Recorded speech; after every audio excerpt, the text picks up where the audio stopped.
तो संभल से अनूप की ग्राउंड रिपोर्ट आप देख रहे थे। संभल में तमाम सबूत मिल रहे हैं और योगी आदित्यनाथ ने भी साफ तौर पे ये कह दिया है कि जिस तरह से बांग्लादेश में उपद्रव मचा रहे हैं और संभल में जिन उपद्रवियों ने उपद्रव मचाया, इन सबका डीएनए एक है। और उन्होंने साफ तौर पे कहा कि इन्हीं उपद्रवियों से वसूली जाएगी वो नुकसान जो इन्होंने किया। 1 करोड़ की संपत्ति का नुकसान हुआ और वो उसकी वसूली इनसे ही की जाएगी। एक रिपोर्ट दिखाते हैं।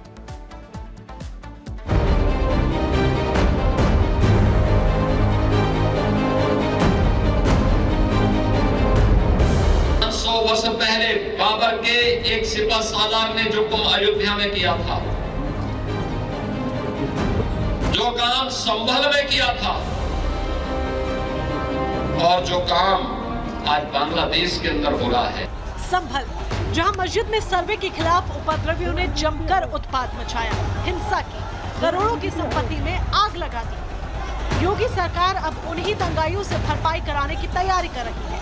इसके लिए बकायदा उपद्रवियों के पोस्टर तक चस्पा किए जाने की तैयारी है। 24 तारीख को जो हिंसा हुई थी उसमें 34 लोग अभी तक आइडेंटिफाई किए जा चुके हैं, जो लोग जेल जा चुके हैं। 83 ऐसे लोग हैं जो जिनका नाम प्रकाश में आ चुका है, तो उनकी भी गिरफ्तारी सुनिश्चित की जानी है, जिनका फोटो समेत जिनका नाम है। उन लोगों के पोस्टर भी चिपकवाए जाएंगे और उन पे इनाम जो डिक्लेयर है वो भी इनाम भी डिक्लेयर किया जाएगा।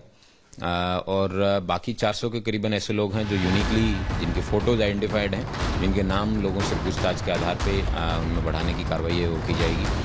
सीएम योगी साफ कह चुके हैं, संभल में जिसने दंगा किया उसे भरना पड़ेगा। पुलिस अधिकारियों से उनका सीधा, सपाट और स्पष्ट संदेश है कि वो कठोरता से निपटे। इस बीच सीएम योगी ने संभल हिंसा की तुलना बांग्लादेश से की है और कहा है दोनों जगहों पर हिंसा का डीएनए एक है। दुश्मन बगल के देश में किस प्रकार का कृत्य कर रहे हैं, याद रखना। किसी को अगर गलतफहमी हो, 500 वर्ष पहले बाबर के एक सिपह सालार ने जो काम अयोध्या में किया था, जो काम संभल में किया था और जो काम आज बांग्लादेश के अंदर हो रहा है, तीनों की प्रकृति, तीनों का डीएनए एक जैसा है। सीएम योगी ने अपने अंदाज में उपद्रवियों और उनके आकाओं को ललकारा है। साथ ही लोगों को समझाया किस तरह की हिंसा को किस तरह से अंजाम दिया जाता है और इसके पीछे उपद्रवियों और उनके आकाओं का मकसद क्या होता है। अगर कोई ये मानता है कि वो बांग्लादेश में हो रहा है, तो यहाँ भी बांटने वाले तत्व उनके लिए बेट बन करके खड़े हो रखे हैं, पहले से खड़े हैं। वे समाज के सामाजिक ताने बाने को छिन्न भिन्न कर रहे हैं, सामाजिक एकता को तोड़ करके, आपको बांट करके फिर काटने का और कटवाने का पूरा इंतजाम भी कर रहे हैं। ये बांटने वाले लोग, बहुत सारे लोग तो ऐसे हैं जिन्होंने दुनिया के तमाम देशों में प्रॉपर्टी खरीद करके रखी हुई है। यहां संकट आएगा वहां भाग जाएंगे, मरने वाले मरते रहेंगे, यही करेंगे लोग। संभल हिंसा को लेकर सीएम योगी आदित्यनाथ और प्रशासन फुल एक्शन मोड में है। हर स्तर पर छानबीन की जा रही है, सबूत जुटाए जा रहे हैं। दंगाइयों की पहचान के साथ ही तैयारी उन पर कार्रवाई की हो रही है। और नाली में मिले पाकिस्तानी कारतूस के खोखों के बाद संभल हिंसा का पाक कनेक्शन भी खंगाला जा रहा है। Bureau report, Republic Bharat. मुख्यमंत्री योगी आदित्यनाथ के डीएनए वाले बयान पर सपा मुखिया अखिलेश यादव ने भी पलटवार किया है। क्या कुछ कहा है, सुनिए।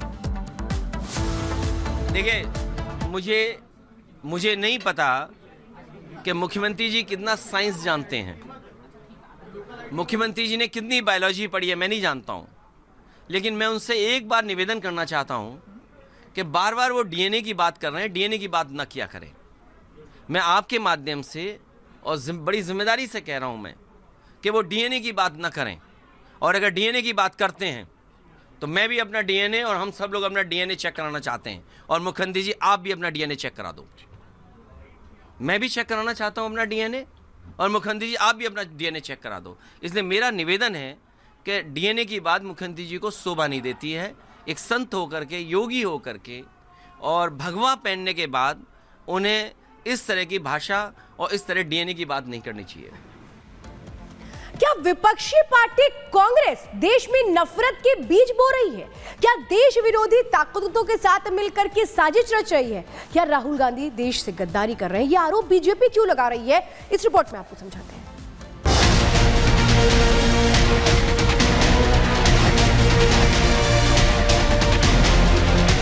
एक बार फिर से विदेशी साजिश और इसके कांग्रेस कनेक्शन को लेकर बीजेपी ने हल्ला बोला है। एक बार फिर से बीजेपी ने राहुल गांधी पर देशद्रोही होने का आरोप लगाया है। एक बार फिर से जॉर्ज सोरोस के साथ मिलकर कैसे कांग्रेस देश को बदनाम करने की साजिश रच रही है, उसका भंडाफोड़ किया है। ये जो त्रिकोण है, इसमें एक तरफ अमेरिका में बैठे जॉर्ज सोरोस, उनकी फाउंडेशन है, कुछ अमेरिका की एजेंसीज भी है। त्रिकोण के एक बहुत बड़ी न्यूज पोर्टल है जिसका नाम OCCRP, organised crime and corruption reporting project, जिसके विषय में आप सब पत्रकार हैं, आप सभी जानते हैं, वह है। और त्रिकोण के जो आखिरी कोने में, जो सबसे महत्वपूर्ण कोना जो हिंदुस्तान से संबंध रखता है, उस कोने में राहुल गांधी है, traitor of the highest order. और आज जब मैं ये शब्द प्रयोग कर रहा हूं तो मुझे किसी प्रकार का भी भय नहीं है। मुझे आज LOP, लीडर ऑफ अपोजिशन, को देशद्रोही कहने में किसी प्रकार की कोई संकोच मुझे महसूस नहीं हो रहा। राजस्थान में बीजेपी सांसद सुधांशु त्रिवेदी ने विपक्ष की न सिर्फ बखिया उखेड़ी, बल्कि भारत के खिलाफ रची जा रही विपक्षी साजिश का पर्दाफाश कर दिया। बीजेपी ने सदन के जरिए देश को बताया कि कैसे विपक्ष विदेशी टूल किट के तहत देश को आर्थिक और व्यापारिक रूप से नुकसान पहुंचाने की कोशिश कर रहा है। इसे हम कह सकते हैं organised crime and corruption reporting project. आज इस रिपोर्ट के अनुसार यह कहा गया है कि इस प्रोजेक्ट को फॉरेन गवर्नमेंट्स की फंडिंग है और उसका फोकस इंडिया के ऊपर भी है, और इस फॉरेन गवर्नमेंट की फंडिंग के साथ साथ जॉर्ज सोरोस के साथ भी इनका कनेक्शन है। अब ये केवल हम एक रिपोर्ट के आधार पर नहीं कह रहे हैं। सुधांशु त्रिवेदी ने विपक्ष की पूरी क्रोनोलॉजी को समझाया और उनकी देश विरोधी सोच को खोलकर देश के सामने रख दिया। बताया कि कैसे पिछले 3 सालों से संसद का सत्र के दौरान ही देश विरोधी रिपोर्ट सामने आती है। भारत के इतिहास का एकमात्र चुनाव था जब विदेश की एक गवर्नमेंट ने, रशियन गवर्नमेंट ने ऑफिशियल स्टेटमेंट दिया कि भारत के चुनावों में विदेशी हस्तक्षेप हो रहा है। ऐसा भारत के इतिहास में कभी नहीं हुआ, और इसके बाद दूसरी सरकार के द्वारा उसका खंडन किया गया।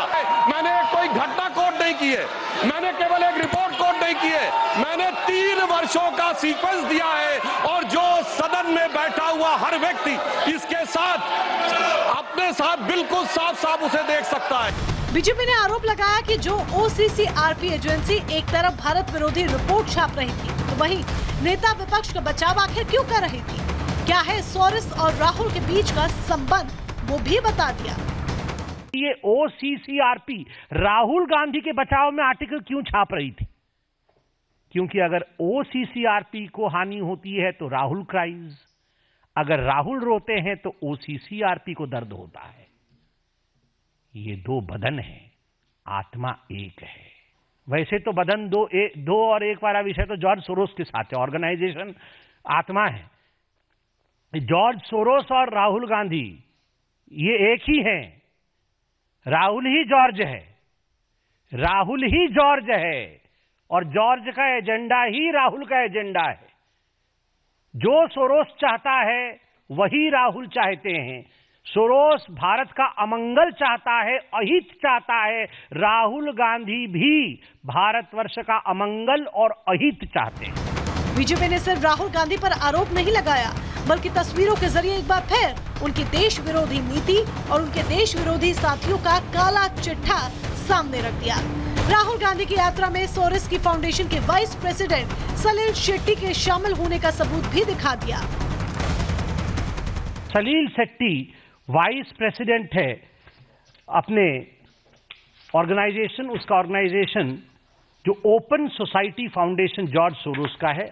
मैं उनके वेबसाइट से भी निकाल के लाया हूं, आप देख सकते हैं। ये है सलील शेट्टी। जो राहुल गांधी के साथ सलील सेट्टी चल रहे थे, वो राहुल गांधी और सलील सेट्टी और जॉर्ज सोरोस के फाउंडेशन के वाइस प्रेसिडेंट। तो इस प्रकार से ये दो बदन एक आत्मा है।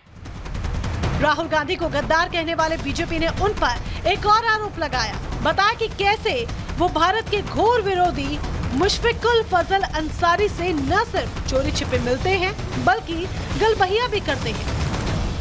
अमेरिका में एक जर्नलिस्ट है, बांग्लादेशी जर्नलिस्ट, जिसका नाम है मुशफिकुल फजल अंसारे। मुशफिकुल फजल अंसारे जो कि भारतवर्ष का घोर विरोधी है और दशकों से